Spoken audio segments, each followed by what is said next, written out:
Ya, saya yang potong, saya yang masak, saya yang salah.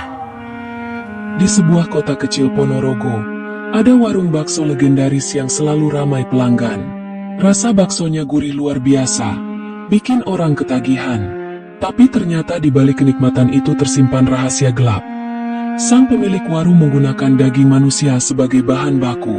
Selama berhari-hari, para pelanggan tanpa sadar menyantapnya. Misteri ini terbongkar setelah seorang pemuda curiga dengan hilangnya temannya. Penyelidikan yang penuh ketegangan membuka kenyataan kejam, mengguncang seluruh kota, dan memberi pelajaran pahit tentang kerakusan dan dosa yang disembunyikan. Di sebuah sudut kota Ponorogo, berdirilah sebuah warung bakso sederhana dengan tembok kusam dan spanduk pudar tertulis Bakso Pak Sardi. Meski tampak biasa, warung itu tidak pernah sepi pengunjung. Dari pagi hingga malam, selalu ada orang yang datang, duduk di kursi kayu, lalu menyeruput kuah panas dengan wajah puas.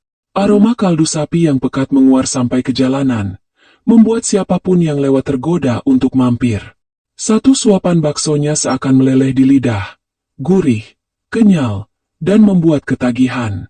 Para pelanggan sering bercanda, mengatakan bahwa bakso di warung ini punya cita rasa yang tidak bisa ditandingi oleh warung manapun.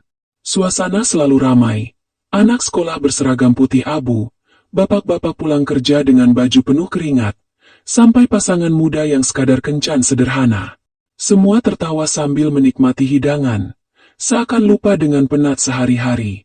Namun, ada sesuatu yang tidak disadari oleh mereka. Di balik rasa nikmat itu, tersimpan rahasia kelam yang belum terungkap.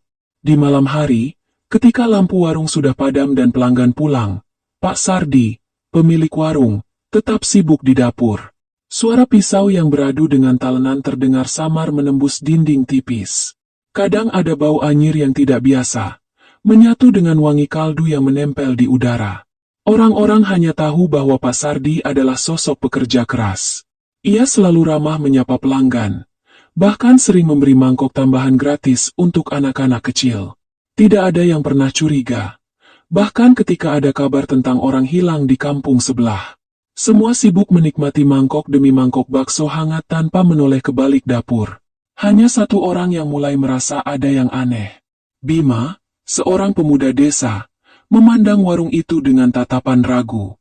Ia pernah mendengar kabar burung yang tidak enak, tapi sulit dipercaya, karena semua orang selalu memuji bakso Pak Sardi.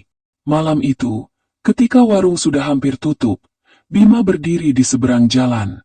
Angin malam membawa aroma kuah bakso yang menggoda, tapi juga samar-samar bercampur bau besi karat yang membuat bulu kuduknya berdiri. Di sanalah cerita ini benar-benar dimulai. Malam itu, langit Ponorogo mendung, suara jangkrik bersahut-sahutan dari pematang sawah. Di sebuah rumah sederhana, keluarga seorang pemuda bernama Roni terlihat cemas. Sudah 2 hari ia tidak pulang.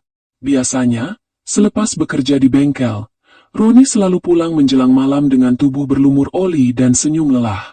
Namun kali ini, tidak ada kabar, tidak ada telepon, dan tak seorang pun melihatnya lagi. Ibunya duduk di teras rumah dengan mata sembab, sementara ayahnya bolak-balik menyalakan rokok, seakan mencari tenang di antara kepulan asap. Dia tidak pernah seperti ini, bisiknya dengan suara parau. Warga sekitar mulai berdatangan, mencoba menenangkan. Tapi kegelisahan makin menjadi, terutama setelah ada kabar dari seorang tukang ojek yang sempat melihat Roni di malam terakhir, berhenti sejenak di dekat warung bakso Pak Sardi. Kabar itu cepat menyebar. Namun, orang-orang justru menanggapi dengan heran. Ah, masa ya hilangnya anak itu ada hubungannya sama warung bakso? Itu warung paling aman, selalu ramai. Lagi pula, Pak Sardi orangnya ramah sekali, kata seorang bapak yang sedang nongkrong di pos ronda. Banyak yang menganggap hilangnya Roni hanyalah masalah pribadi, mungkin kabur merantau tanpa pamit. Namun, bagi Bima, sahabat dekat Roni, kabar itu bagai petir di siang bolong. Ia tahu betul kalau Roni bukan tipe orang yang pergi tanpa jejak. Lebih dari itu, ingatan terakhir bersama Roni sebelum hilang membuat hatinya gelisah. Malam itu, Roni bercerita singkat bahwa ia merasa diperhatikan seseorang saat melintas di jalan sepi menuju rumah. Entah kenapa aku ngerasa ada yang ngikutin, Bim, kata Roni sambil tertawa kecil, seakan tidak ingin terlihat takut.